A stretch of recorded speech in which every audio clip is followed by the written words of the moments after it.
어떤 성별이든지 어떤 직업이든지 무엇을 하고 있든지 간에 건축학계라는 인문학으로 들어가는 길을 열어줍니다. 안녕하세요. 히스토리 북스토리 조통입니다. 오늘은 이영재 작가의 딸과 함께 떠나는 건축여행에 대해서 알아볼까 합니다. 총 3권으로 이루어져 있는데 이영재 작가는 대단하신 분입니다. 택시기사에서 대통령 건축자문위원이 된 건축평론가죠. 문학을 꿈꾸다가 아버지의 권유에서 공돌이가 됐고 건축가이자 건축평론이기도 하고 출판작가인데 출판사 사장이었고 전업주부였다가 택시기사 신분으로 건축평론을 인터넷에 써서 인기를 끌자 그 내용을 책으로 펴낸 대단한 작가입니다. 초등학교 4학년부터 약 7년간 딸과 함께 전국을 돌아다니면서 이름 있는, 의미 있는, 가치 있는 멋진 건물들을 돌아보면서 그 건물에 얽힌 히스토리, 정치적, 사회적, 경제적 배경 등을 아주 함축적으로 뼈대 만출해가지고 약 400페이지가 넘는 책의 세계를 엮었기 때문에 한 테마당 한 10페이지 정도의 적절한 사진과 적절한 히스토리, 적절한 공학적인 설명, 건축공학적이죠. 역사, 정치, 경제, 사회, 문화가 다 들어있는 재미있는 책입니다. 인문학의 매력은 자기 전공도 전공이지만 몇 가지를 이렇게 뛰어넘는 역량이 있어야 그 인문학 쪽에 대가가 되는 것 같습니다. 이 이영재 작가 같은 경우에는 자칭 공돌이라고 부르고 건축학을 전공하고 대학원에서 건축평론을 전공을 했지만 결국은 이제 개인사업, 급여생활자 등을 이제 힘들어하면서 이제 결국은 택시기사, 전업주부까지 갔던 분입니다. 독특한 부분은 전업주부이시면서도 택시를 운전하시면서도 IF 기간에 도덕경을 이제 차에 비치를 하고 시간이 날 때 도덕경을 짬짬이 읽어볼 정도로 인문학적인 소양이 대단하신 분입니다. 덕분에 이 책이 나왔고 지금도 여러 책 중에 딸과 함께 떠나는 건축여행 1, 2, 3권은 아주 많은 사랑을 받고 있는 걸로 알고 있습니다.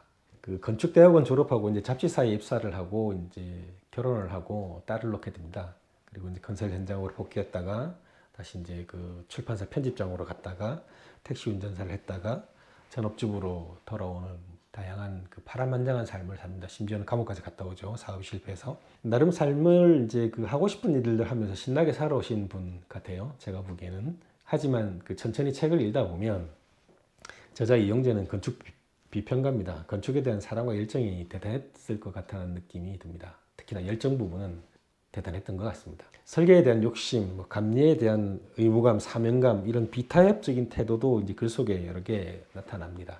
열정과 정의감이 공존하던 그의 이제 그 마음 속에서는 지금 돌아가는 사회에 대해서 정의감이 불타가지고 외부에서 반향이 조금 컸던 것 같습니다. 그래서 이제 여러 가지 직업도 거치고 산전수전을 다 겪다가 이제 이 책을 내는다 이런 결정을 했던 것 같습니다. 모든 책에는 이런 산전수전이 들어있고 이 내공이 쌓여야 명작이 나오는 것 같습니다. 이 책은 건축의 그 특징은 물론이고 건축사에서 어떤 그 정치, 경제, 사회, 철학적 배경까지 같이 다루고 있습니다.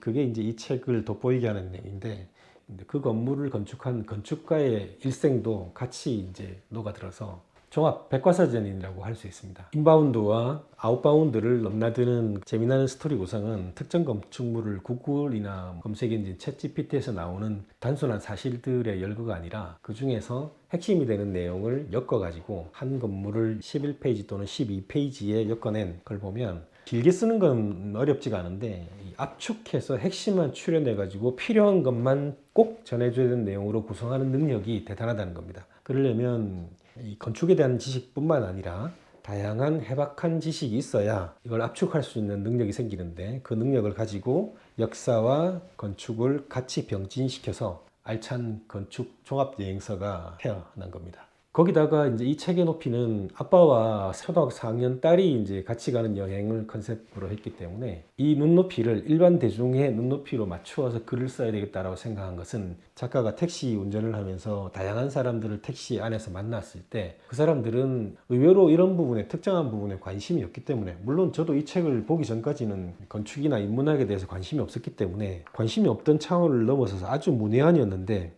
이 책을 보고 공부를 좀 해야 되겠다. 그리고 역사적인 내용, 건축물에도 이런 히스토리가 재미난 게 숨어 있구나라는 걸 알게 됨으로써 하나씩 둘씩 열어보기 시작했거든요.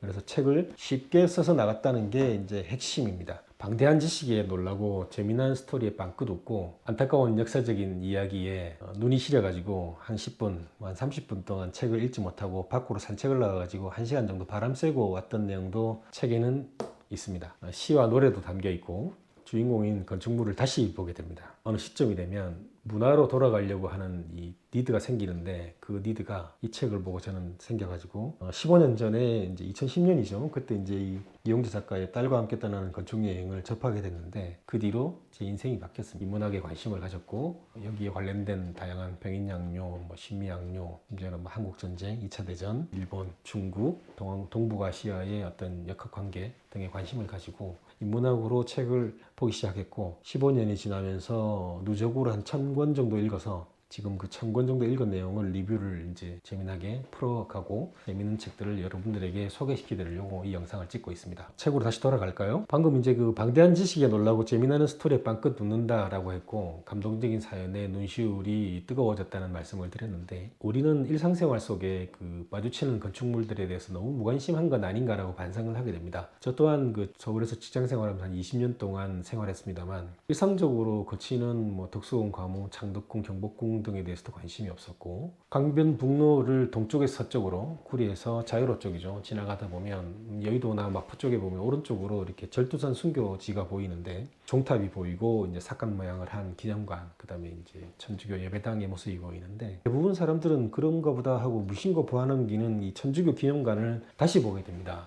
딸과 함께 떠나는 건축여행의 1권 제 첫 번째 테마가 절두산 순교 성지입니다. 1장의 테마가 건축, 근현대사를 몸에 새기다인데, 이 딸과 함께 떠나는 건축여행 1권을 보고 절두산 천주교 성지는 바로 쫓아갔죠. 초등학생 자녀가 있다면 이용재 작가의 딸과 함께 떠나는 건축여행을 읽어보시고, 1권에서만 40개 테마, 2, 3권에 보통 30개에서 40개 정도의 테마가 있는데, 춘기에 접어들었거나 사춘기에 접어드는 딸이 있다면 주말을 이용해서 당장 건축여행을 떠나는 것을 추천을 드립니다. 한 번 나갈 때마다 사자성어 하나씩을 던져주면서 딸에게 학습을 시키고, 사자성어의 내용을 이제 검사를 받으면서 용돈을 줄지 안 줄지를 결정하는 형태의 아주 체계적인 딸을 교육을 시켰다고 합니다. 아마 자, 저자의 일생을 한번 들여다봅시다. 1960년에 서울에서 태어났죠. 이제 군인인 아버지의 영향을 받아가지고 이제 건축과를, 저자 말로는 강요받았다고 하는데 건축과를 갔다고 합니다. 이제 어릴 적 시절에는 문학도가 되는 게 꿈이었는데, 건축과 이제 문학도가 합치면 결국은 이 저자는 대학원에서 건축평론을 전공을 하게 됩니다. 화려한 당연한 조합이겠죠. 아버지와 스승으로부터 물려받은 것은 착하고 정직하게 살아라 라고 일성을 한 거는 이 저자가 착하고 정직하게 살았다는 반증이 아닐까라는 생각을 해봅니다. 대학원을 졸업한 이제 저자는 1989년에 이제 직접 만들죠, 책을. 그때 이제 안타깝게도 저자의 말에 의하면 내는 책마다 적자가 났다고 그러네요. 1990년에 이제 빚더미 속에서 이제 아버지의 권유로 인테리어 디자이너인 부인을 만나가지고 결혼을 하고 91년도에 딸을 놓습니다. 1993년도에는 건축 출판계를 접고 다시 이제 노가다판, 공사판으로 갑니다. 이제 건축이라는 본연의 업무로 돌아간 거겠죠. 저자는 공사판이라고 표현을 하는데 뭐 노가다를 했을 리가 있겠습니다만은 건축 현장으로 돌아갔다고 합니다. 근데 안타깝게도 1997년 우리나라에는 IMF가 터지죠. 그것 때문에 전 재산을 날리고 저자는 본의 아니게 감옥까지 가는 그런 수모를 겪게 됩니다. 감옥에 다녀온 이후에는 전업주부와 딸을 키우면서 이제 그 소일거리를 하면서 이제 세월을 보내게 되죠. 그러다가 2000년에 이제 건축 잡지의 편집장으로 이제 복귀를 하게 됩니다. 내공이 있는 사람은 이제 언젠가는 알아주게 돼 있거든요. 그래서 편집장으로 이제 복귀를 했는데, 박봉과 편집인과의 갈등이 이제 반복되다 보니 사표를 내고 나왔다 그럽니다. 2001년에 건축 감리 현장으로 이제 감리로 복귀를 하게 되는데, 먼저 말씀드렸지만 이제 이 정의와 열정이 합쳐진 사람이기 때문에 감리 현장의 부실공사 관련된 부조리에 온갖 유혹을 당하다가 강제간 선폭 때문에 잘렸다고 하는데 본인이 사표를 쓰고 나왔다고 합니다. 2002년부터 이제 반전이 시작되는데, 2002년부터 이제 그 가족회의를 하고 여러 스승들에게 이제 갈 길을 물어서 택시 운전사의 길을 걷게 됩니다. 택시 운전을 하면서 그 당시에 또 이제 불경기가 지속되다 보니까 손님이 많이 없었다 그러네요. 그래서 이제 이 저자 이용재 작가는 택시에 노자의 도덕경을 두고 손님이 없을 때는 도덕경을 봤다고 합니다. 대한민국 택시 드라이버 중에 도덕경이 차에 있는 사람이 몇이 될 것이며, 짬나는 시간에 도덕경을 읽어볼 기사가 얼마나 되겠습니까? 주중에는 주말에 딸과 함께 어느 건축물을 답사할까 고민하다가 주말에는 딸과 함께 건축여행을 가는 것으로 재미있는 이야기가 시작이 됩니다. 이렇게 그의 딸이 초등학교 4학년 때 시작된 딸과 함께 떠나는 건축여행은 고등학교 1학년이 될 때까지 지속됩니다. 근데 이제 딸과 함께 이렇게 이제 여행을 하는 걸 주변에서 알다 보니까 그런 재미난 내용을 글로 쓰라고 이제 주변에서 많이 권유를 했다고 하네요. 11년 만에 이제 인터넷에 뭐 원고 비용도 주지 않고 청탁도 없는 원고 작성을 시작합니다. 딸과 함께 이제 솔직한 대화를 위주로 한 순리를 따르는 이 인생 이야기를 하나씩 두 개씩 담아 나가기 시작했죠. 그러다가 2003년에 이제 그간 썼던 글들을 모아가지고 좋은 물은 향기가 없다 출간을 했는데 대박을 치죠. 역시나 근데 대박을 쳤지만 돈이 뭐 안 되긴 했다고 합니다. 물론 비용이 많이 들어서 그랬겠죠. 근데 덕분에 이름 석자는 이제 유명해졌다고 합니다. 언론에서 상당한 주목을 받습니다. 택시 기사가 이제 건축 여행을 하는 좋은 물은 향기가 없다라는 책을 냈기 때문에 그런 반향이 왔다라고 이제 저자는 이야기합니다만, 공중파 방송을 비롯해서 신문 매체 등을 포함해서 이제 80여 개, 수십 개의 언론 매체들에 이제 등단을 하게 되는 거죠. 2005년에 두 번째 저서 왜 이렇게 살기가 어려운 거예요라는 책이 나옵니다. 출간했는데 이제 15,000권 정도가 팔렸는데 그 이후로는 판매 진도가 조금 주춤했다고 합니다. 그러다가 2006년에 이제 작가의 개인 블로그를 개설합니다. 이용재 알리기에 본격적으로 나섰는데요. 2007년 딸과 함께 떠나는 건축 여행을 출간을 하고 이 책은 6개월 만에 1만 권이 팔리는 공전의 데이트를 칩니다. 물론 그때 2010년에 저도 이제 이 책과 인연이 돼가지고 이용재 작가의 책을 참 재미나게 봤던 기억이 있습니다. 리뷰를 쓰려고 한 번 더 꼼꼼히 이틀에 걸쳐서 두 권을 다 읽어봤는데 지금 봐도 재밌고 내용이 구성하고 탄탄. 원래 명작은 세월이 가도 변하지 않습니다. 6개월 만에 10,000권이 팔리는 공전의 히트를 치고 교보문고가에서 팬 사인회까지 하는 그런 경사스러운 일이 있었다 그러네요. 이는 그 택시 기사를 한 지 5년 만에 이뤄낸 성과입니다. 책 한 권 만드는데 근데 실제로 책 만드는 사람들이 큰 돈을 벌지는 못합니다. 이 책 한 권을 만드는데 사실 상당한 비용이 들어가거든요. 전국 답사 비용이 한 1,500만 원 그 시점의 비용이죠. 들었다 그러고 권당 인세는 한 권에 이제 1,500원이기 때문에 10,000권을 팔면 1,500만 원이 나옵니다. 그럼 이제 그 10,000권으로 1,500만 원이 나온 거는 답사 비용으로 쓰면 딱 맞는 겁니다. 그럼 뭐 먹고 삽니까? 생활을 해야 될 거 아닙니까? 1년에 한 3만 권은 팔아야 생활비가 나오거든요. 대한민국에서 1년에 만들어지는 책이 2007년 이 책이 나올 때 기준으로 한 4만 5천 종이 나오는데 이 중에 3만 권 이상 팔리는 책은 100권도 안 됩니다. 그러면 450대 1이기 때문에 공무원 시험에 합격하는 것보다 이게 베스트셀러까지는 안 가더라도 기본을 할 수 있는 책이 나오는 거는 공무원 시험보다 어렵다고. 이 책에서 알았는데 사진 사용료가 한 장에 한 10만 원 정도 든다고 합니다. 한 권에 200장 정도 쓰기 때문에 사진 사용료만 2천만 원 정도 들어갑니다. 그래서 이제 이 저자는 직접 본인이 가서 사진을 찍어 오는 걸 선택을 하죠. 답사도 가고 현장도 둘러보고 공부도 하고 사진도 찍어 오는 겁니다. 그래서 1,500만 원으로 비용을 절감할 수 있었던 거죠.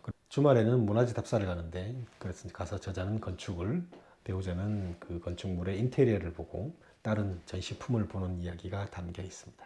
저자는 말합니다. 자녀에 대한 인문학 교육은 아빠의 몫이라고 합니다. 조선시대 논리에 의하면 머리는 배우자에서 빌려오고 정신은 사대부가에서 심는 거다라고 되어 있습니다. 그래서 이제 아빠가 그 사대부의 그 스피릿을 심는 거라고 하겠죠. 그래서 이용재 작가는 딸에게 그 인문학적 소양을 심어주는 것은 아빠의 몫이다 이렇게 판단했다고 합니다. 일반 대중을 대상으로 10만 부 이상 팔리는 책이 없다는 점에 이제 의문을 가지고 자기가 한번 만들어 보겠다고 결심을 하고 먼저 이제 초고를 만들어서 초등학생인 딸한테 먼저 보여주고 딸이 모르는 단어들은 과감하게 삭제를 하고 아니면 첨언을 하고 해설을 달고 인문학적인 건축책을 만들겠다고 결심을 했다고 합니다. 저자는 1권이 실패했다고 하는데 제가 보기에는 1권은 상당히 그 수준이 높습니다. 수준이 높고 아주 잘 만들어졌습니다. 저는 1권이 정말 감동받은 책인데 현재미는 못 봤다 그러네요. 근데 이제 2권이 나오고 3권이 나왔는데 2권도 실패를 했다고 합니다. 2권은 저도 사실은 안 봤습니다. 2권의 테마가 저하고 좀 결이 달라가지고 내용은 참 좋은 책인 것 같긴 한데 아직 못 봤기 때문에 말씀드릴 수는 없습니다만 이거는 저도 안 봤습니다. 근데 이제 저자의 말에 의하면 이권도 실패를 했다라고 표현을 하고 있습니다. 자신 마음속에 있는 화가 덜 풀렸다. 그 이유 때문일 것 같아 라고 이야기는 하고 있습니다. 사회에 대한 분노가 먹물에 갑옷도 벗고 나도 버렸다라는 표현을 쓰는데 둘 다 완전히 내려놓고 3권을 준비를 합니다. 3권이 대박이 났습니다. 그래서 이 3권이 대박이 나면서 독자들은 2권, 1권으로 다시 쫓아가게 되는 거죠. 그래서 1, 2, 3권이 같이 동반 상승하는 그런 결과가 나왔습니다. 앞서도 말씀드렸지만 명작은 언젠가는 뜨게 되어 있습니다. 그리고 오래 갑니다. 명작은 절대 그 빛이 바래지를 않습니다. 3권이 나오는 시점에 저자는 뭔가 마음이 좀 아팠다고 부릅니다. 열정과 정의감이 이용재 작가의 삶을 지탱하는 두 큰 기둥인데 블로그에 수백 명이 드나들면서 이제 다양한 글도 의견도 남기면서 그 책임감으로 고통스러워하고 또 저자는 이 글 때문에 건축을 전공할 사람이 나오면 자신에게 책임이 있는 거 아니냐라는 죄책감에 잠시 시달렸다고 하고, 저자 같은 인문학적인 아빠를 찾는다는 아가씨도 나타나고, 원고 청탁가 밀려들고 괜히 떴다라는 생각이 잠시 들었다고 합니다. 먼저 이 책은 제 인생 방향에 큰 영향을 준 책이라고 여러 사람들한테 얘기하고, 앞서도 잠깐 말씀드렸죠. 이 책으로 인해서 극단적으로 말씀드리면 신봉사 눈 뜨듯이 인문학의 가나다라 ABCD를 알게 되고, 걸음마를 뗐다고 해도 과언은 아닌 것 같습니다. 그래서 이 책 내용에 대해서 이제 그 건물과 건축물과 연결되어 있는 역사적 배경, 저자의 배경, 작가의 환경, 이런 걸 알아보게 됐고, 저자가 갔던 여러 가지 건축물을 현장 답사를 통해서 이제 이론을 겸비해서 이제 건축물을 보다 보니까 세상에 그런 재미가 없었던 겁니다. 주말에 엄청나게 다녔습니다. 배우자와 같이 이제 서울 시내, 가까운 서울 시내와 이제 서울 경기 강원권으로 이제 영역을 확대해 나갔죠. 그러다 보니 특정한 국내 어떤 지역에 가게 되면 그 지역의 시립박물관 또는 국립박물관 또는 대학박물관을 찾는 그런 고상한 취미도 생겼습니다. 실제로 여행을 가시면 그 지역의 박물관을 한번 꼭 들러보십시오.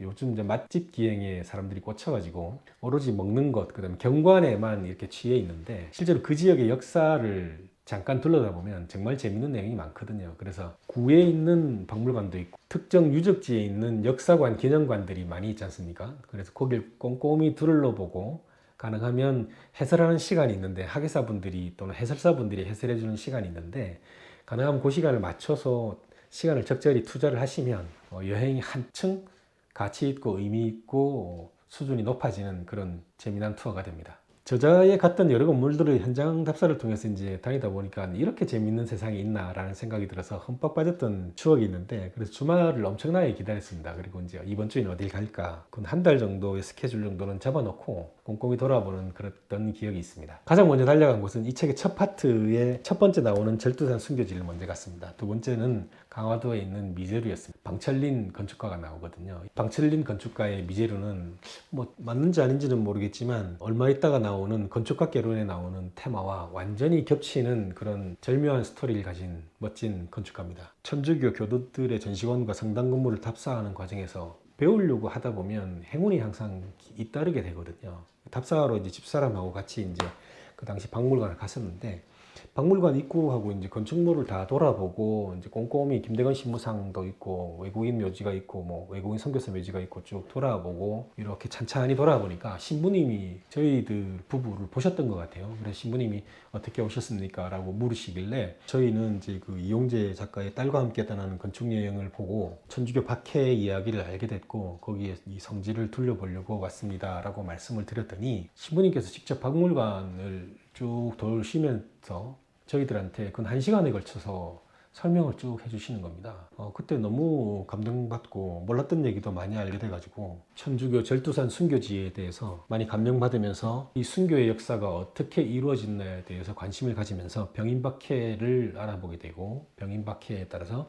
병인양요를 알아보게 되고, 병인양요와 강화도의 서고에 대해서 알게 됐고, 서고에 담겨져 있던 의교를 비롯한 여러 다양한 우리나라의 문서들에 대해서 알게 됐고, 그 의궤가 프랑스로 약탈나 해석하게 됐고, 그 약탈돼 있던 의궤가 박병선 박사님이란 분의 그 발견으로 인해서 다양하고도 오랫동안 집요한 반환을 요구하는 우리의 뜻이 정확하게 100% 반영은 되지 않았습니다만 영구임대 형식으로 돌아오는 그 스토리까지 연결돼서 박병선 박사님을 사랑하는 모임에 몸을 담고 있고, 매년 11월 23일이 되면 국립현충원에 있는 박병선 박사님의 묘지에 가서 추모를 하면서 이 의궤를 한국으로 반환하게 된 그 박병선 박사님에 대한 고마움을 아직도 여러 회원들하고 같이 하고 있습니다. 그 회원은 이제 프랑스에서 그 박병선 박사님을 무신양면 도왔던 분, 그 다음에 지금은 학예사를 근무하고 있지만 프랑스 유학 갔을 때 이제 역사를 연구하고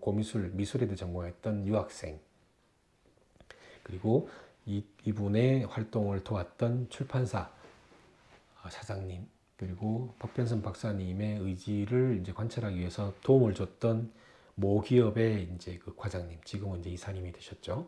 그리고 다양한 사람들이 이제 모여서 박병선 박사님을 추모를 하고 있습니다. 그 길을 열어준 책이 딸과 함께 떠나는 건축 여행입니다.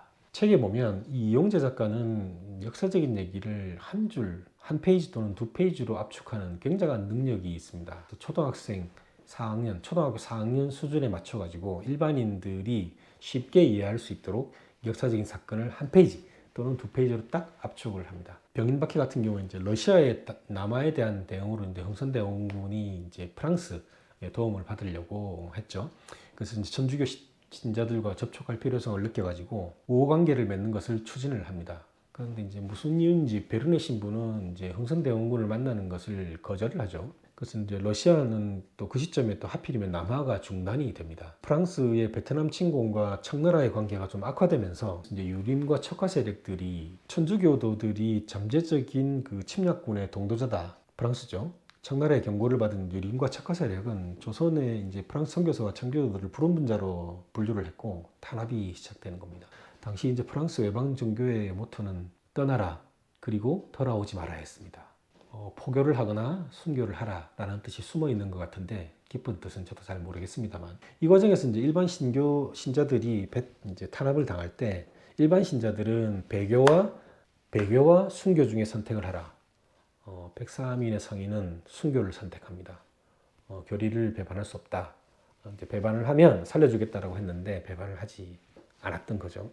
사제는 본국으로 돌아갈 거냐 순교를 할 거냐를 선택하라고 했습니다. 나름 조선은 본국으로 돌아가는 것과 순교의 두 가지 투웨이를 열어줬던 거죠. 일본 같은 경우에 천주교를 탄압할 때 본국 소환 조건을 두지 않고 배교냐 순교냐 골라라고 해서 당연히 사제들이 배교를 하겠습니까? 순교를 선택했겠죠. 하지만 조선은 본국으로 송환할 것을 옵션으로 넣었는데 떠나라 그리고 돌아오지 말아라고 하는 당시 파리 외방 정교의 모토를 사제님들은 철저하게 따랐죠.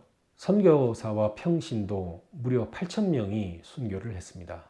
프랑스 사제 12명 중에 9명이 순교를 했고 그 중에 리델 신부가 살아남아가지고 조선을 탈출을 하죠. 그리고 청나라에 가서 프랑스 함대사령관 피에르 귀스타브 로즈에게 박해를 당했다는 소식을 전달을 합니다. 로즈 제독은 1866년 11월 프랑스 해군은 전함을 발진을 시켜가지고 강화도에 상륙을 합니다. 병인양요가 발발을 한 거죠. 그리고 20년 뒤인 1866년이 병인양요니까 1866년 프랑스와 국교를 수립하고 포교가 공식적으로 허용이 됩니다. 20년이나 걸렸죠. 먼저 말씀드린 것처럼 병인양요와 병인박해 두 가지의 그 안타까운 역사적인 사실을 알면서 역사를 좀 알아야 되겠다는 생각이 마음속에 생기게 됐던 거죠. 곧장 이제 강화도로 날아가서 이제 병인양요와 병인박해 현장을 꼼꼼히 둘러봤고 병인양요와 프랑스 외교장과 의교의 개항기의 조선 후기의 역사와 이 약탈된 문화재에 대해서 들여다보면서 또다시 몇 가지를 알게 됐습니다. 조선 문화가 기록 문화 상당했다는 걸 알게 됐습니다. 조선왕조실록과 의궤에 대한 기록 문화가 참 상당했다는 겁니다. 그리고 조선 선비 수준도 굉장히 높았습니다. 개항과 관련된 부분 그리고 그 개항기 시점에 선진 문물을 먼저 받아들였던 나라들이 침략을 해서 문제인 거지 우리나라 수준이 결코 낮았던 게 아니다라는 것도 알게 됐습니다. 동아시아 최고 수준의 학식을 갖고 있었다는 것도 이 공부를 하면서 알게 됐습니다. 물론 이제 개항기 관련 시점은 조금 다릅니다. 지식과 태도는 다른 얘기니까요. 이 책과 함께 인생의 터닝 포인트라고 하죠. 조지 베일런트의 행복의 조건과 이용재 작가의 딸과 함께 떠나는 건축여행 두 가지가 믹스되면서 행복을 위해서는 조지 베일런트는 교육연수, 죽을 때까지 공부하고 죽을 때까지 나누라고 하죠. 나눔을 베풀라고 하죠. 그래서 두 가지 책이 내 인생을 조금 바꾼 게 아니고 완전히 180도 뒤집어 놓은 책이 됩니다. 책 속에 나오는 중에 가본 곳을 쭉 해보니까 절두산 순교지, 미제루, 서울의 무인교회, 워클리 탑바, 계사랑, 전센터, 국립극장, 국립현대미술관, 미랑호텔, 명성학생가, 경동대회, 주한프랑스대사관, 서울대교수관, 단양정보사부연주단, 삼성출판비움, 쌈짓길, 이화신사기관, 암산공사자격지, 국립중앙박물관, 문헌백자관, 정인철박물관, 이중성미술관, 국립동생가, 배재대학교 국제대회관, 공관사옥, 국립민속박물관, 예술전당, 숙제원, 기천사. 일상으로 합치면 76개의 건축물이 나오는데 이 절반 이상을 갖고 있고 지금은 암산공사 유적지 발굴 살고 있습니다. 지금은 암산공사 유적지 발굴 살고 있습니다. 그리고 제 휴대폰에 배경화면 정인사지 옥석탑입니다. 보여드릴까요? 우리나라에 있는 탑 중에 이 탑이 제일 전 개인적으로 예쁘다고 생각하고 우리나라에 있는 탑 중에 정인사지 옥석탑이 제일 이쁩니다. 제일 화려한 탑은 월정사 팔각 옥석탑입니다. 제 휴대폰 포토에 자기가 가장 좋아하는 국립민속박물관, 예술의 전당, 숲채원, 길상사 일상권을 합치면 76개의 건축물이 나오는데 그중에 절반 이상을 답사했고 지금은 암사동 선사유적지 바로 옆에 살고 있습니다. 제가 제일 좋아하기는 정린사지 5층 탑인데 제일 화려하고 아름다운 탑은 제 기준으로는 월정사 팔각 구축 석탑입니다. 월정사 팔각 구축 석탑의 탑의 지붕 부분에 이 후림 이렇게 살짝 바람에 치마가 들리듯이 날아가는 모습이 너무 이쁩니다. 그래서 저는 그 석탑 두 가지를 제일 좋아하고 근처를 갈 일이 있을 때는 반드시 들러서 감상을 하고 옵니다. 이 책을 초등학교 한 4, 5학년 정도 되는 사춘기에 접어들거나 이미 사춘기에 접어든 자녀를 둔 부모님, 특히 아버지들께 적극적으로 권합니다. 딸과 함께하는 여행이기 때문에 내용이 이제 딸의 이야기하는 것처럼 참 자상하고 평이하고 온화합니다. 이 건축에 대한 문외한들이 읽어나가기 쉽게 정치, 사회, 예술, 역사, 문화적인 배경도 같이 이제 함께 엮어서 풀어나가기 때문에 한국의 굵직한 역사가 다 담긴 건축과 삶, 예술과 인생에 대한 얘기가 골고루 담겨 있습니다. 당연히 이제 건축평론가의 그 해박한 지식을 기반으로 했기 때문에 건축에 대한 심도 있는 얘기가 곁들여집니다. 전문적인 용어 중에 이제 그 일반 그 관람객, 일반인들도 알아야 되는 최소한의 용어들도 많이 나옵니다. 건축 여행에 앞서가지고 이걸 한 10페이지에서 한 15페이지 정도 되는 한 건축물당 10페이지에서 한 15페이지 정도 되는 글을 마음속에 담아간다면 가서 보이는 창문 하나, 벽돌 하나, 그림자 하나까지도 예사롭게 보이지 않고 거기서 재미난 스토리를 발견해서 답사의 흥미를 2배, 3배로 만들어줄 것 같습니다.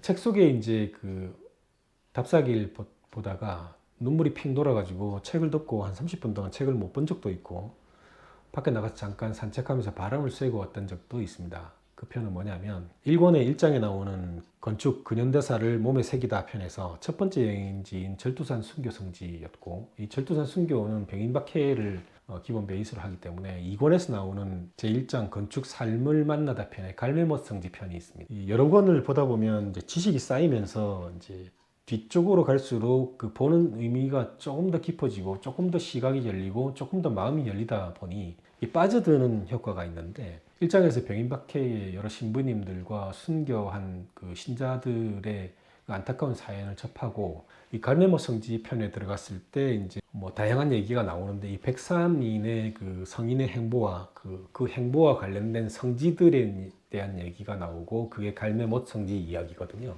그래서 이제 김대훈 신부와 페레올 다블리 주교가 더 이상의 이제 희생을 막기 위해서 자진해서 이제 포도청으로 찾아가는 사연이 있습니다. 이 세 신부님의 처행자인 갈매못으로 가는 이야기가 나옵니다. 500리기였거든요. 200km가 넘는. 그 내용에 이제 나오는 얘기가 있는데 젊은 나이에 죽는 게 원통한 건 없지만 다만 비신자들을 위해서 아무 일도 한 게 없으니 그게 못내 원통하다 이런 얘기가 있습니다. 이 성지의 집주인인 장요기, 세례명이 요셉이죠. 요셉과 다블리 주교의 제자 황석두, 세례명이 루카인데 이 두 분과 총 5분을 이제 압송을 하게 되는데 그 과정에서 부르는 찬송가의 묘사와 그분들이 잠시 쉬어가던 오성바위가 절두산 순교지에 이제 옮겨와 있는 이야기가 나옵니다. 그래서 이제 건축물이 건축학으로 그리고 종교학으로 인류애적인 영역으로 성화되는 내용이 있습니다. 그 부분에 목이 메이고 눈이 시려가지고 차마 그 내용을 다 못 보고 잠깐 바람을 쐬고 왔던 적도 있습니다. 저도 눈물이 나가지고 페이지를 더 한참 동안 읽을 수가 없었거든요. 거칠게 써나간 글이지만 이영재 작가의 마음을 느낄 수 있어가지고 울컥했던 기억이 있습니다. 책상에서 일어나서 밖으로 나가가지고 한 10분 바람을 쐬고 왔습니다. 뷰네 호텔 경주 라궁 호텔 얘기도 참 흥미롭습니다. 경주 호텔 라궁편에서 신라 역사를 개요를 잡아주고 박정희가 이제 1960년도에 그 경부고속도로를 중심으로 일본 관광객들을 끌어들이고 경주를 관광도시화하려고 하는 스토리도 나옵니다. 박통은 그 일본 관광객 유치 차원에서 경주를 인공적으로 개발을 했죠. 총 600억이 들었는데 보문단지에는 1979년 4월에 이제 개장하는 걸 보고 1979년 10월에 이제 박통은 사망을 하게 됩니다. 실제로 이제 그 숙박시설은 되게 많은데 이제 놀이시설이 부족해가지고 도트락월드를 집어넣죠. 거기 이제 오락기구를 만들어라. 하지만 이제 도트락 놀이공원은 부도가 났죠. 수학여행 학생들만 바글바글 하게 되는 거죠. 그래서 경주관광공사의 고민이 되게 깊어졌는데 1974년에 만들어진 용인민속촌에 이제 버금가는 걸 만들어라 이런 이제 프로젝트가 만들어져서 1987년에 신라민속촌 개념의 이제 3부 토건에서 이제 조정국 회장을 설득을 해가지고 이제 사업을 개시합니다. 근데 160억 정도가 들어가서 한 80% 공정이 지나가는 시점에 이제 조 회장이 사망을 하죠. 자녀들은 이제 여기에 이제 무관심해가지고 좀 방치가 됐다가 2006년에 삼부토건이 750억을 추가 투자를 해서 공사가 재개됩니다. 그게 재개된 신라민소촌공사입니다. 근데 이 시점에 이제 그 이름이 바뀝니다. 어떻게 바뀌냐면 신라 밀레니엄 파크가 되는 거죠. 대지 5만 평에 600평의 인공호수가 들어가게 됩니다. 그런 얘기도 담겼습니다. 딸과 함께 떠나는 건축 여행 중에 제가 생각하는 최고로 가슴 아픈 사연은 절두산 순교성지고 최고의 백미는 이 미제루 같습니다. 이 책에 제일 감명 깊게 받았던 두 가지가 이제 그 절두산 순교성지 그리고 미제루인데, 미제루 얘기를 잠깐 하자면 미제루는 방철린 작가가 지은 건축물이죠. 주택입니다. 1999년도에 이 책을 지었는데 이 1999년에 지은 얘기는 28년을 거슬러 올라갑니다. 1970년이었는데 1970년에 방철린 작가는 대학 3학년이었는데 여름방학 때 이제 4박 5일 동안 학교에서 이제 워크숍을 합니다. 후배들하고 같이 이제 말리포 해수욕장에 놀러 가는데 방철린과 그 방철린의 후배 이 두 명은 말리포 해수욕장에서 아리따운 여학생 두 명을 만납니다. 방철린의 후배는 이 여학생 중 한 명하고 결혼을 하게 되는 거죠. 그 나머지 여학생에게 방철린은 농담 반 진담 반으로 언젠가 집을 짓게 되면 자기가 설계를 해주겠다라고 공약을 걸었다고 합니다. 그리고 28년이 지난 어느 날 이제 그 여학생이 후배 연결로 찾아오죠. 남편은 교수였다고 하는데 그 교수는 이제 나름 자기 집을 예쁘게 멋있게 지으려고 자기 집 평면도를 가지고 와가지고 이제 이야기를 합니다. 아니 이거 설계비가 너무 비싸다. 이 문제 있는 거 아니냐. 뭐 이렇게 이제 투덜거리니까 방철린은 이제 못하고 거절을 하고 돌아서는데 그 여학생이 이제 방철린의 어깨를 잡습니다. 약속 지켜라고. 어차피 IMF에서 뭐 일도 없는 시점이니까 공짜로 해주겠다 이렇게 약속을 하고 이 일이 이제 시작이 됩니다. 결론부터 말씀드리면 이 방철린의 설계도는 제가 그렸던 생각하고 거의 맞아떨어졌습니다. 미제루의 도면을 보고 깜짝 놀랐거든요. 디귿자나 미음자 형식으로 외부에서는 실내가 보이지 않고 가운데 중정을 두고 그 중정에 이제 옛날 같으면 펌프가 있었겠죠. 지금은 수도꼭지가 있겠죠. 거기다 물을 받아가지고 조경을 조그맣게 하는 외풍의 바람은 막아주고 시선도 차단하면서 햇살은 남향으로 아침 해가 떠가지고 저녁에 해가 질 때까지 이 삼면 디귿자를 골고루 비춰주는 형태의 작고 아담하고 프라이버시가 보장된 그런 집은 제가 평소에도 꿈꾸던 집이 방철린의 미제루 도면에 있는 겁니다. 깜짝 놀랐습니다. 집사람하고 현장을 다녀오고 그 집도 꼼꼼히 들여다봤습니다. 지금은 어떻게 되어 있는지 모르겠지만 그 당시에 갔을 때만 해도 담이 없었고 담장이 없었고 경계가 없이 야트막한 내리막에 노마루가 있고 집이 이렇게 구성되어 있었습니다. 주인장이 계셔가지고 꼼꼼하게 돌아보지는 못했습니다만 밖에서 나중에 집을 짓게 되면 나도 이제 저렇게 집을 지어야지 라고 생각을 하고 뭐 이렇게 탄생한 집이 그 유명한 미제루입니다. 미제루란 뜻은 이제 군자가 얻은 것은 기제라고 표현을 하고 이루지 못한 것을 미자라고 합니다. 이 집은 점차 완성되어 간다는 의미에서 미제루라고 지었던 거죠. 집만 지어놓고 나머지는 나무와 조경과 풀과 꽃들로 이렇게 합쳐져야 된다. 그래서 나중에 집이 완성된다라는 뜻의 이름의 미제루입니다. 그래서 집주인이 살면서 이제 어떻게 가꾸냐에 따라서 이 집이 아트가 되기도 하고 폐허가 되기도 한다는 그 심오한 뜻이 포함되어 있는 거죠. 아시아 건축사 협의회 아카시아죠. 그 금상을 2번이나 받습니다. 2002년, 2016년에 받죠. 2014년에는 한국 건축문화대상을 받기도 합니다. 그리고 한국 건축사 협회 특별상인 아천 건축상도 수상을 합니다. 이렇게 상을 많이 받다 보니까 집주인도 굉장히 고능스럽다고 하네요. 얘기를 들어보니까 그때 집주인을 만나 뵙지는 못했습니다만 하도 많은 사람들이 와서 벤치마킹을 하러 오고 막 미제루에 있는 누마루 미터 막 왔다 갔다 하고 뭐 이렇게 하지 않았을까요? 그것 때문에 집주인이 화가 나가지고 집주인 부부는 아예 다시 서울로 이사를 오고 제가 갔을 때는 집주인의 어머니께서 혼자 살고 계셨습니다. 책에는 더 재밌는 내용이 많이 있습니다. 이 한국 건축에서는 빼놓을 수 없는 사람이 있거든요. 그분이 김수근 작가신데 건축가죠. 김수근과 방철린과 승효상 작가의 얘기는 빼놓을 수가 없습니다. 책에서도 이제 간략하게 이야기가 나오는데 이렇게 이제 방철린 작가와 승효상 작가에 대한 얘기는 이수근을 중심으로 공간이죠. 이렇게 연결되어 있는 인연이 있는데 각자의 프로필을 보면 공간에 있었다, 뭐 정림에 갔다, 뭐 김수근 밑에서 있었다 이게 끝인데 김수근과 방철린, 승효상에 대한 이야기가 이 책에서 압축적으로 해서 핵심만 꿰줍니다. 그 얘기도 참 재밌거든요. 방철린은 이제 한양대학교 건축학을 졸업하고 김수근 사단에 합류를 합니다. 그 유명한 이제 방철린이 공간 사업을 만드는 거죠.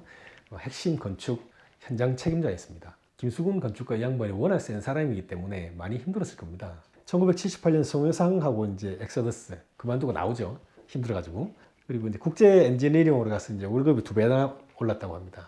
방철리는 이제 장가는 가자 그랬는데 결혼을 한 사람이 김수근 작가의 비서하고 결혼합니다. 방철리는 아까 말씀드린 미제루에서 1970년 말리포 해수욕장에서 두 명 만났다가 이제 설계를 해달라고 했던 사람하고는 결혼을 하지 못하고 한참 뒤인 김수근 선생의 비서하고 결혼을 하게 되는 거죠. 근데 이제 그 엑소더스 한 방철리는 만지는 프로젝트마다 무산이 됩니다. 그 당시엔 경쟁 입찰이 많았고 이 큰 건축가들은 상징적인 의미 건축을 해야 그 다음에 여러 이제 부속되는 건축의 설계가 들어오기 때문에 먹고 사는 구조였는데 이 손을 대는 것마다 이제 실패를 했다 그러네요. 그 이후에 이제 돈은 좀 만졌지만 재미가 없더랍니다. 그래가지고 다시 승효상은 김수근한테 가서 이제 머리를 꿇고 선생님 죄송합니다. 용서해 주십시오. 그래가지고 김수근 사단에 다시 복귀를 합니다. 그래서 1986년에 김수근 선생이 돌아가실 때까지 모시게 되죠. 뭐 최근에 이제 뭐 승효상 선생도 여러 좋은 작품을 많이 만들고 있는 건 뭐 주제하는 사실이고 승효상 선생의 책은 나중에 기회가 닿으면 몇 권 본 책이 있기 때문에 그 제가 다시 리뷰할 때 말씀을 드리겠습니다.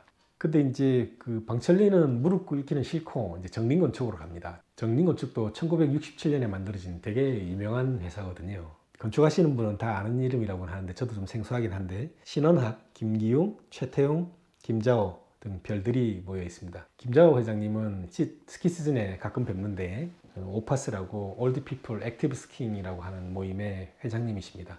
대회가 있을 때 이제 저희 쪽에서 경기 지원을 나갑니다. 뭐 계측, 슬로프 정비, 기문 설치, 기문 철수, 스탠 정보를 빼내고 순위를 정하고 하는 일에 이제 어시스트를 하러 가는데 여기에 김자호 회장님의 이름이 나오네요. 간성건축의 회장님이시죠. 김수근이 운영하던 공간에 근무하던 사람들이 이제 탈출한 사람들이 죄다 이제 정림건축으로 갑니다. 1967년에 만들어진 정림건축으로 갑니다. 방철리는 정림건축의 유일한 디자인실인 6실로 가게 되죠. 나중에 이제 7실까지 커지는데 정림건축에 들어가서 매년 이제 큰 프로젝트를 많이 따오고 상한가를 막 쳐댑니다. 그래서 40대에 이제 이사가 되는데 등에 현상설계를 넣었다면 거의 당선율 100%를 기록했다고 합니다. 대한민국 역사상 유례가 없는 일이죠. 초고속 승진을 해서 프로의 나이에 이제 이사를 진급했다고 하네요. 1991년에 동기인 백문기와 이제 인토건축, 사람과 흙이죠. 인토건축을 설립하고 94년에 이제 홀라가들라 써서 운영을 하다가 2006년에 서초동으로 옮기면서 이제 맥건축, 곽재환과 동업을 하면서 건축 그룹 칸이 됩니다. 그래서 최악의 설계가 하나 나옵니다. 그게 국립민속박물관입니다. 얘기를 들어보면 말도 안 되거든요. 한번 얘기 들어보시겠습니까? 조선시대에 있는 유명한 건물들을 그냥 뺏겨다가 갖다 붙여놓은 겁니다. 그 뜻을 챙겨가지고 그보다 더 좋은 건물을 현 시대에 맞게 만들어야 되는데 그 건축물들을 그대로 고스란히 베껴와가지고 문제는 목조 건물을 철근 콘크리트로 지어버렸다는 거. 밖에서 보면 굉장히 우람하고 멋있고 웅장한데 들어가서 보면 지상층과 지하 한 층만 쓸 수 있는 게 핵심입니다. 최악이라는 거죠. 이 현상설계의 모토가 조선시대 최고 건축물을 그대로 뺏기고 섞어서 만들어라. 변형시키면 안 된다. 돈이 없으니까 원래의 구조, 목구조물 대신에 콘크리트로 재현을 해라.가 현상설계의 기본 방침이었습니다. 안타깝죠? 대한민국 현대건축물은 조선의 아트를 절대로 따라갈 수 없거든요. 건축가들은 설계비를 받고 싶으면 정부가 하라는 대로 해야 되니까 대부분의 이제 명망 있는 건축가들이 손을 놓고 나오게 되죠. 뭐 박통이 그렇게 지시를 했기 때문에 뭐 댐비면 각오를 해야 되겠죠. 책에서는 이상 박통 전원입니다. 댐비면 각오할 것이라고 써놨네요. 아이러니하죠. 김수근을 비롯한 바른맨들은 다 보이콧을 하죠. 그런데 이제 유일하게 강봉진 작가가 이제 혼자 났습니다. 불국사의 청운교와 백운교를 이제 재현을 하고 중앙에 이제 법주사 팔상전을 이제 구현을 하는데 이 법주사 팔상전은 국내 유일의 그 목탑인데 높이가 22.7m에 달하죠. 553년 신라 진흥왕 14년에 이제 건립이 된 건데 정유자넬에 불탄 거를 이제 1605년에 사명대사가 다시 만든 국보 55입니다. 벽에 그 사방에 각 두 면씩 이렇게 8면의 이 변상도가 그려졌기 때문에 팔상전이라고 이름을 붙여놨는데 이 팔상전은 불교 경전 내용을 좀 쉽게 알게 이게 상징적으로 표현한 그림이 이제 변상도인데 돌계단 6단 위에 이제 90cm 높이로 날아갈 듯 이게 가벼웠던 목조 팔상전은 20m 기단으로 대체되고 이제 최고의 아트를 바보로 만들죠.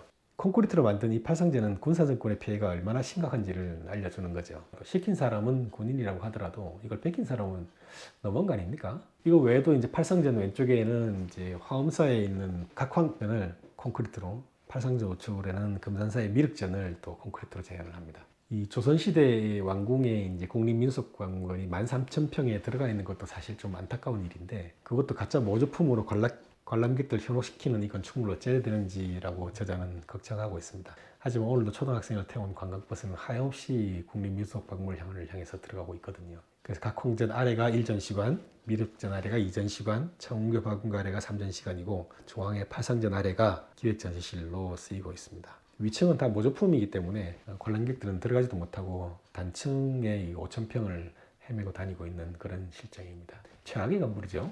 책에는 롯데호텔 페닌슐라 얘기도 나옵니다. 페닌슐라라는 뜻이 이제 반도라는 얘기고, 그 자리에 반도 호텔이 있었다는 것을 기념하기 위해서 이제 롯데호텔 1층 한쪽에 커피숍, 다이닝 카페인데 거기 이제 페닌슐라라는 간판이 아직도 붙어 있는지는 모르겠습니다만, 명동사옥에 근무할 때는 가끔 거기 가서 차도 마시고 커피도 간단하게 밥도 먹겠다는 기억이 나는데 최근에는 안 가봤습니다. 이 페닌슐라 화랑 얘기도 참 재밌습니다.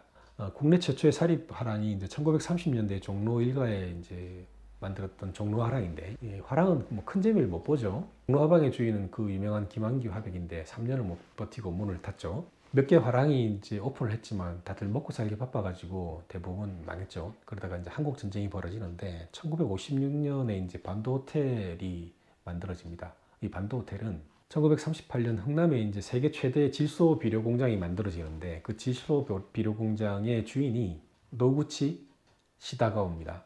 이 사람이 지은 7층짜리 호텔이 반도 호텔인데 1974년에 롯데 호텔에 매각이 되면서 이제 철거가 되죠. 이제 철거를 하고 새로 지은 호텔에 이제 반도 호텔을 기억하기 위해서 1층에다가 페닌슐라라는 커피숍을 만들게 되는 겁니다. 페닌슐라에 가시게 된다면 이 내용을 머리에 담고 가시면 추억이 새로울 겁니다. 커피 맛이 다르게 느껴질 겁니다. 자, 길상사 얘기도 참 재밌습니다. 길상사는 대원각이라는 그 요정이 법정 스님께 이제 그 시주를 해가지고 어느 날 갑자기 길상사가 됐다, 뭐 이렇게 간단히 알고 있는 분들이 많이 계신데, 이 길상사에는 많은 이야기들이 숨어 있습니다. 그 길상사를 처음 만드는 사람은 김영한이라는 분입니다. 김영한이라는 분은 이제 양가댁 양반의 귀수로 이제 있다가 그 집안이 몰락하면서 자신의 뜻과는 좀 다르게 이제 기생으로 활동을 하게 됩니다. 먹고 살려니까 어쩔 수 없었던 것 같은데 자세한 내막까지는 잘 모르겠습니다만, 김영한은 일본 여행길에 백석이라는 사람을 만납니다. 백석이라는 사람을 만나서 이제 결정적으로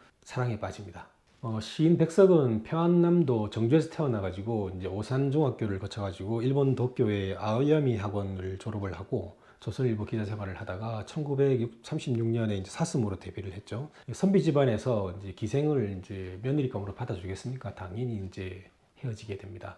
헤어지고 나서 김영한은 좀 열받았죠. 그래서 이제 청암장이라는 한식당을 운영을 했고, 군사 시절인 1960년도에 성북동에 이제 고급 요정인 대원각을 설립을 하게 됩니다. 이 대원각은 3대 요정에 들어갑니다. 저자 이제 이용재 작가의 이제 표현에 의하면 이제 의역을 섞어서 했는데, 어떻게 표현했는가 하면, 두고 보자, 돈으로 복수하겠다. 그래, 김영한은 부처의 경지에서 술을 판다. 그래, 센 놈들은 대원각으로 다 모여들어라. 내가 다 상대해주마. 생각해 보십시오. 길상사에서 술을 판다는 게 먼 훗날 짧은 미래에 길상사가 될 절에서 술을 팔게 된다는 겁니다. 여기서 술을 마시는 사람들은 여기 술을 마셔야 극락에 갈 수 있으니까 뭐 오죽했겠습니까? 라고 표현을 하고 있습니다. 잘 나갑니다. 대지 7,000평의 대한민국 최고의 요정은 대원각, 삼천각, 청운각과 더불어서 3대 요정의 반열에 오르게 되는 겁니다.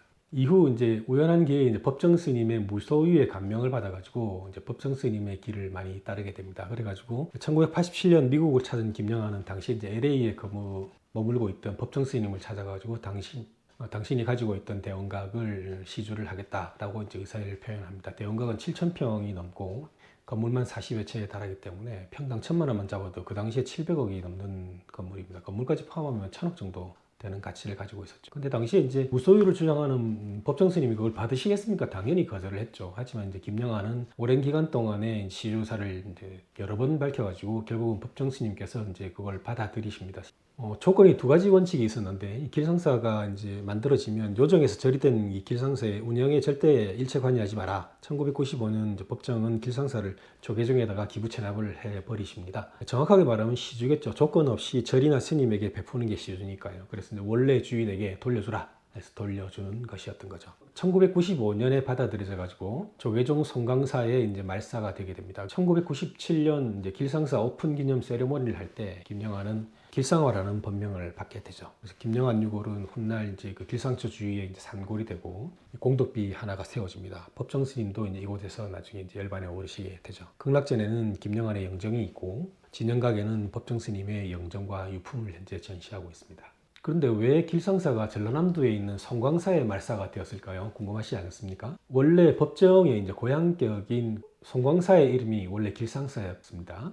길하고 상스러운 절이라고 해서 길상사라고 이름을 붙였는데, 큰 스님 법정은 군림은 하지만 통치는 하지 않는 분으로 유명하셨고, 혹시라도 말이 나올까봐 절대로 이 길상사에서도 주무시지도 않으셨다고 합니다. 볼 일 있으시면 잠깐 오셨다가 잠깐 가시고 하는 식으로 냉장에 금을 끄으셨다고 합니다. 원래 무소유를 주장하신 법정 스님이시기 때문에 이상한 얘기에 나올 수 있는 작은 부분도 관여치 않으시려고 했던 노력이 대단했었다고 합니다. 그렇게 전해지고 있습니다. 이렇게 이제 간략하게 그 딸과 함께 떠나는 건축여행 1권과 3권에 대한 얘기를 했습니다. 강력하게 추천을 드립니다. 먼저 말씀드렸지만 저는 배우자와 함께 건축여행을 해가지고 배우자의 관계가 돈독해졌고, 이 책을 읽고 나서 15년 동안 인문학 서적을 600권, 700권 정도 읽어가지고 현재 이 리뷰를 쓰고 있고, 인문학적인 삶이 열리면서 삶이 재미있고 흥미로워졌습니다. 행복한 노년을 위해서도 도움이 되는 책인 것 같습니다.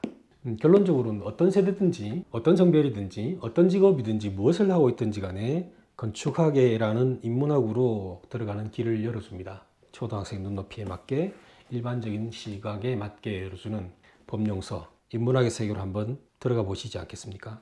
적극 추천드립니다.